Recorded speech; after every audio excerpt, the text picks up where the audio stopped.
Tonight, the heavens finally open. The region experiences a much-needed drenching. And Port Augusta's bottle-os join forces to curb excessive drinking in the town. This is Southern Cross News with Fraser Goldsworthy.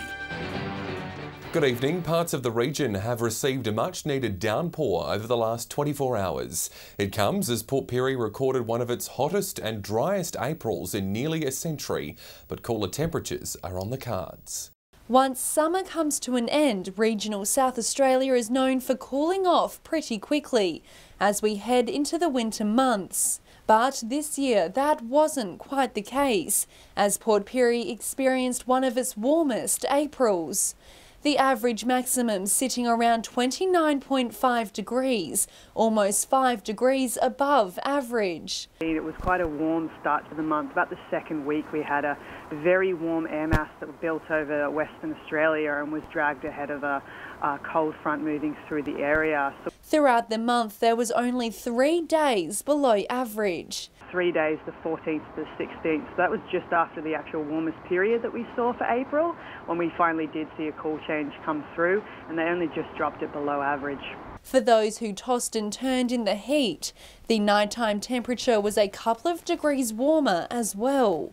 It was also one of the driest Aprils Port Pirie has seen in 20 years. The mean that we have for that previous site is around 27 millimetres.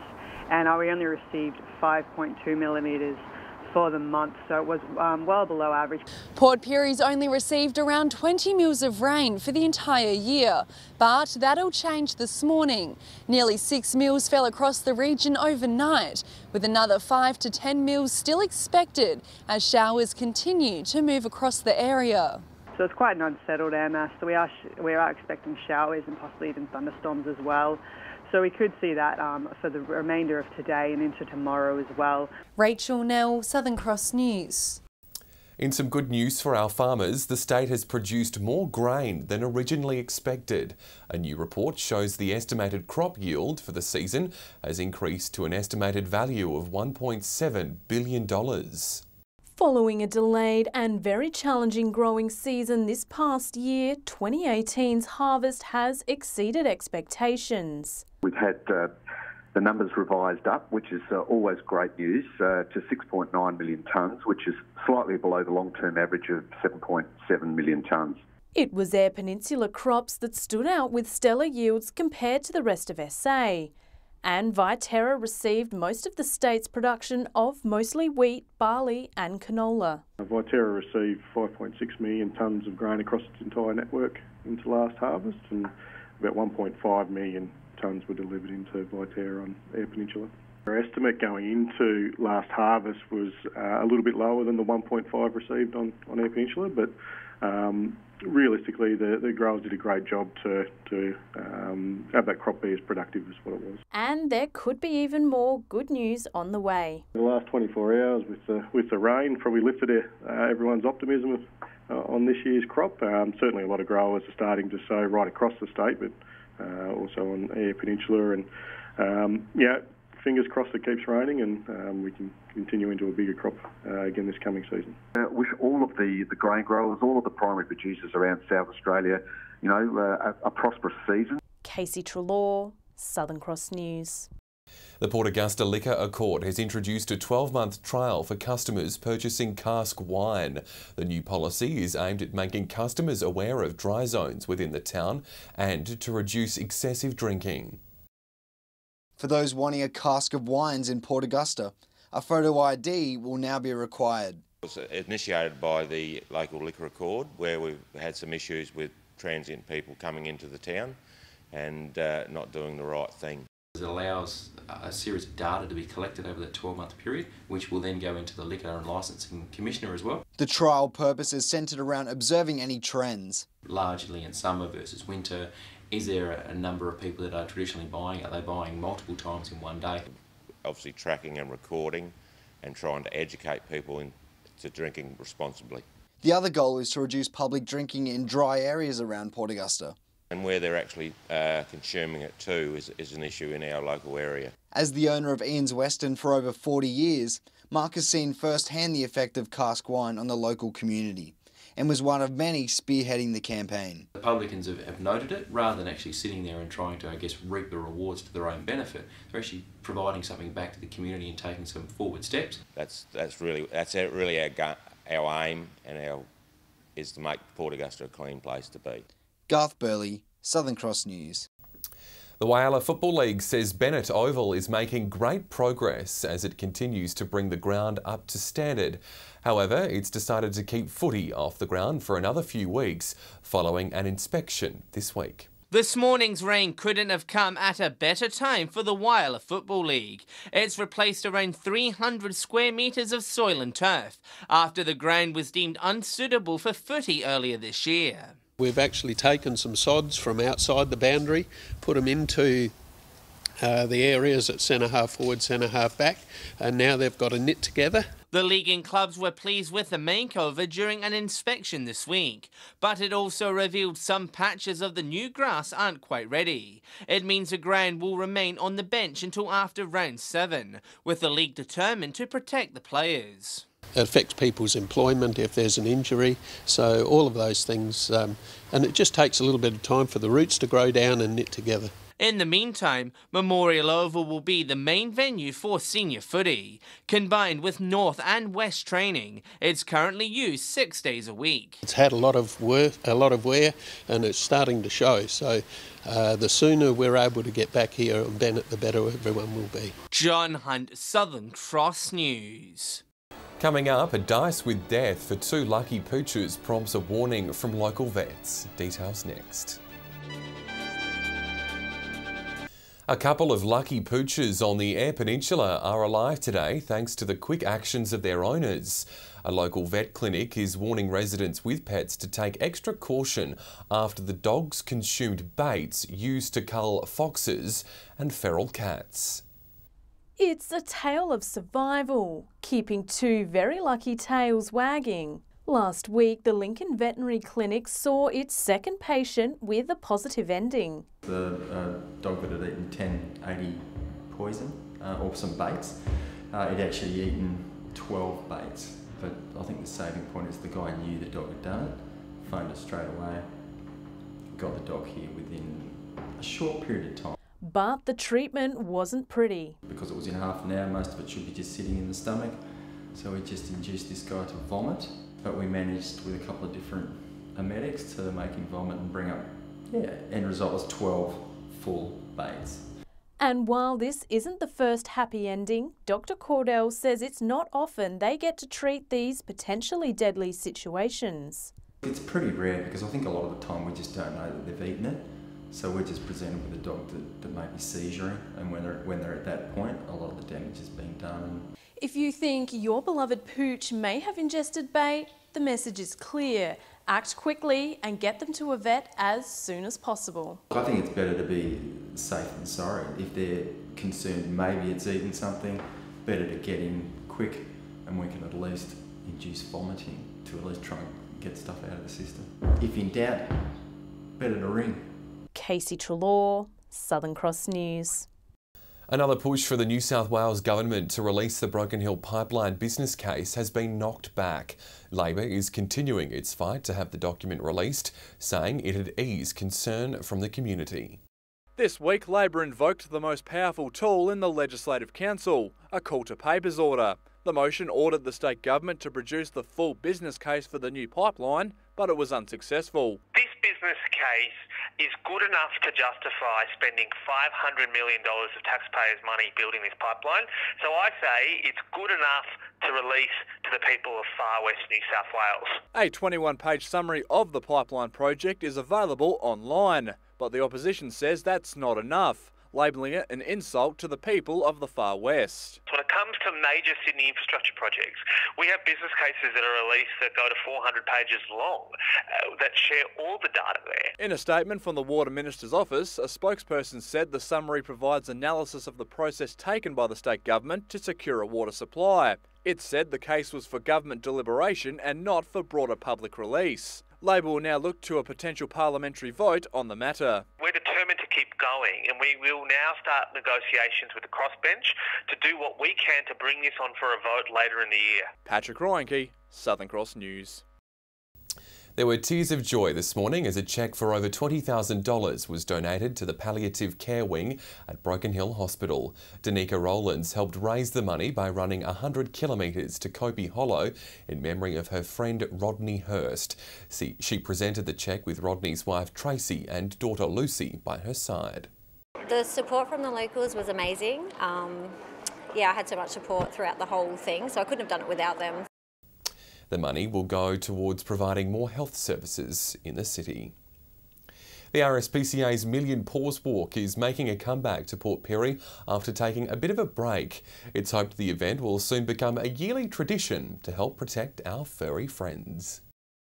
After 3 long years, Port Pirie is seeing the return of a Million Paws Walk. Basically a walk to raise awareness for all the work that the RSPCA do.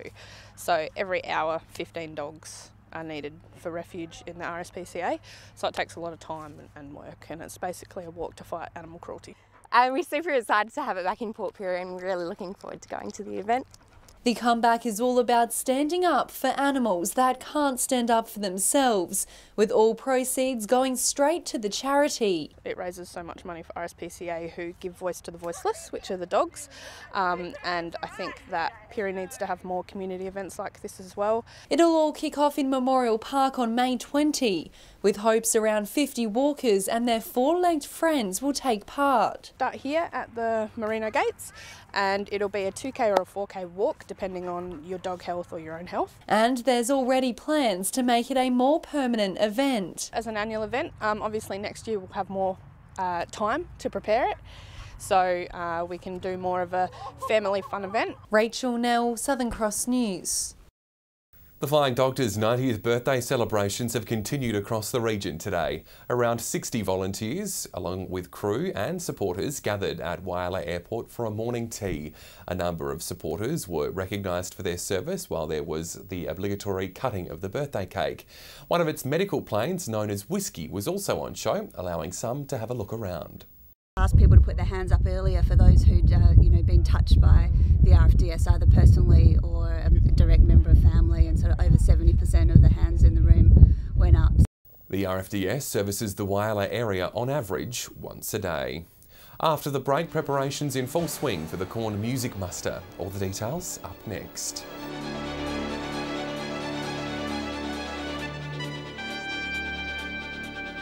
Organisers of the annual Corn Music Muster are gearing up for the event. The 4-day program will feature a mixture of intimate shows at the venues around town, as well as a main stage performance at the town's racecourse. After getting off the ground in 2015, the last 3 years of the Corn Music Muster have been onwards and upwards. Organisers putting the event together after recognising a void in the town. Now it was sort of time with the struggling, communities in the country areas of South Australia, and we're just giving something back to the community. Oh, it's fantastic. It's not often you get a chance to get up on a stage and perform with other musicians. The event is built on a loyal partnership with performers travelling to the event, who charge nothing to get up on stage and perform to hundreds. We'll have artists from every state in Australia except the ACT. Some people are travelling as far as Albany in Western Australia. Though Des owes the success of the event to his good mate, who helped him get it off the ground in the early years with his technical expertise. This led to the birth of 2 regional country music events on consecutive weekends. Profits from both events funneling back into worthy causes. This one at Murraytown is for Kids with Cancer. We've been supporting all cancer organisations for many years. The rest of our money goes back into the community, like the kindergarten, and we do shows at the Bowls Club and all that sort of stuff around town as well over the 4 days. Garth Burley, Southern Cross News. The Broken Hill Heritage Festival wraps up this week, and organisers are ecstatic with the response it's received. The 2-week event gave locals and tourists a chance to dive into the city's rich history. Broken Hill's past coming to life. This is the first of what we hope will be many festivals. The Broken Hill Heritage Festival kicked off last month with a spectacular light display on the Town Hall facade. So it was so eye-catching, and it was really Broken Hill's answer to Vivid. For the last 2 weeks, tours and presentations have been held across town. It's given those wanting to learn more about Australia's first heritage-listed city a chance to explore its proud history. This year's event focusing on the town's unique architecture. A great way to focus people's attention on the wonderful buildings we have and the wonderful history, which is also really part of Australia's history as well. Councillors thanked the hard work of volunteers and said next year's focus will be on the historic union movement. There'll be more of a focus next year on some of the people stories, but we have plenty of time in years to come to look at all of those other aspects. So all in all, a great success. The festival finishes tomorrow at the Art Gallery with an evening with Acting Justice Simon Molesworth. Patrick Reinke, Southern Cross News. Looks like it was a great event. Time now for fishing tips.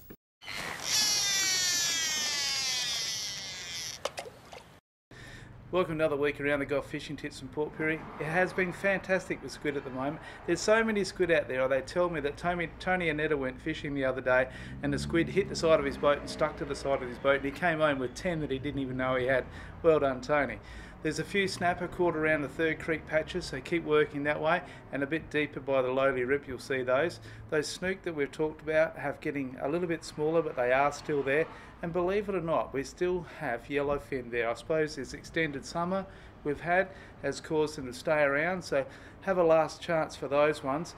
But if you want some in closer, down by the beach they're still coming, the yellowfin whiting, and there's also some beautiful salmon trout around Second Creek. G'day and welcome to this week's Fishing Tips from Port Augusta, Jewel of the North. Well, it's perfect weather at the moment, although it is a little bit rainy at the minute.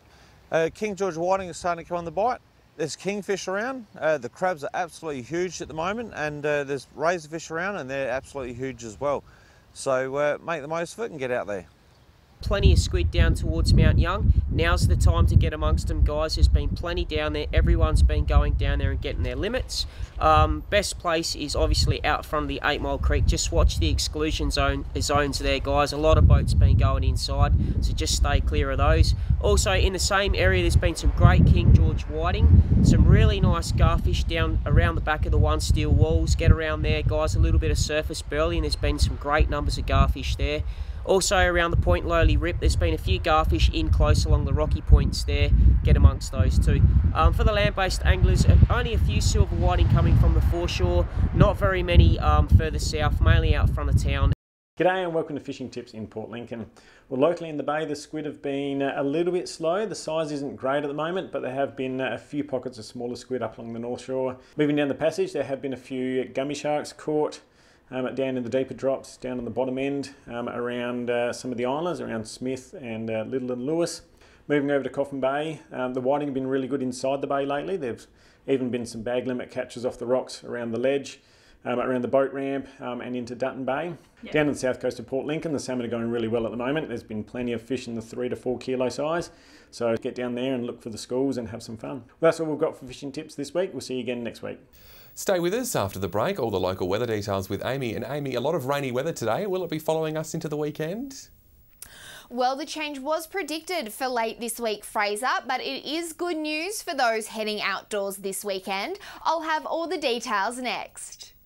Welcome back. It was a wet day around all centres, which kept temperatures mild. 22 the top in Port Augusta and Whyalla. Broken Hill and Port Pirie experienced a wet and windy day with maximums in the 20s.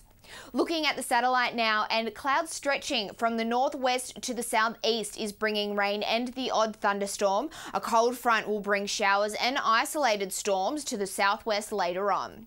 If you're out on the waters tomorrow, remember to take care as strong westerly winds will shift southwesterly up to 30 knots as seas reach 3 metres. The sun will rise at 6:55 while sunset is at 5:37.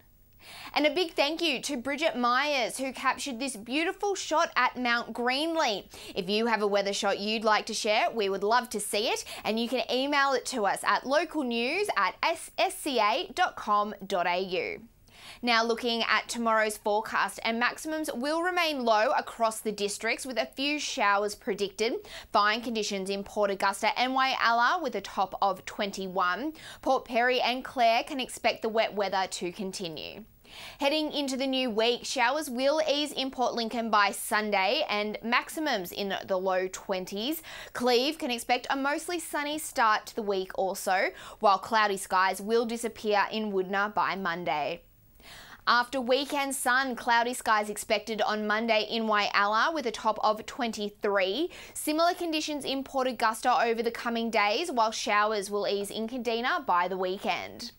Maximums in the low 20s for Port Perry heading into next week. Showers will clear in Clare with temperatures ranging from the high teens to low 20s. And despite being a little cooler, Broken Hill will be nothing but sunshine. So Fraser, despite the rainy change, it's looking like a clear start to next week. Thanks, Amy, and that's all from the newsroom for now. Good night.